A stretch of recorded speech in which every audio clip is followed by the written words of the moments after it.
খুব খুব মিস করতেছি একজনকে, না পারছি বলতে, না পারছি ভুলতে। দূর থেকে আমার ইগো আর নিষ্ঠুরতাটাই সবার চোখে পড়ে। আমার ভিতরের অভিমান বোঝার ক্ষমতা কারণ নেই।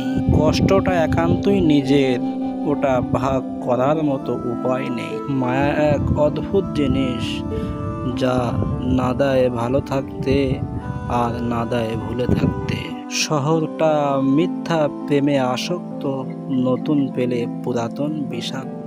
আর সুদর্শন সম্পদশালী পেলে গরিব পরিত্যক্ত।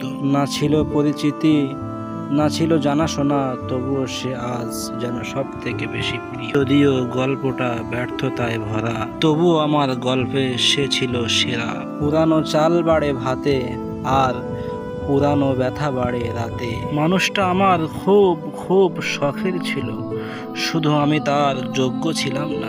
সাধ্য থাকলে নিজেকে বিক্রি করে হলেও তাকে কিনতাম। কষ্ট চেপে রাখা মানুষগুলো মৃত ব্যক্তির মতো, কারণ তারা শত কষ্ট হলেও চিৎকার করে বলতে পারে না যে আমার কষ্ট হচ্ছে।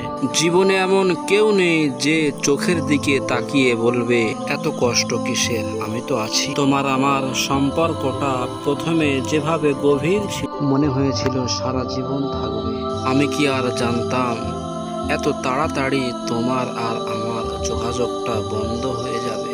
যাই বা হোক, জীবনে সব ধরনের মানুষেরই প্রয়োজন আছে। কেউ আমাকে শিক্ষা দেবে, কেউ আমাকে পরীক্ষা করবে, কেউ আমাকে ব্যবহার করবে, আবার কেউ বা আমাকে বেঁচে থাকার প্রকৃত অর্থ বলে দেবে। সবশেষে আফসোস এতটুকুই, তুমি কখনোই জানতে পারবে না তোমাকে পাওয়ার কতটা তীব্র আক্ষেপ নিয়ে দূরে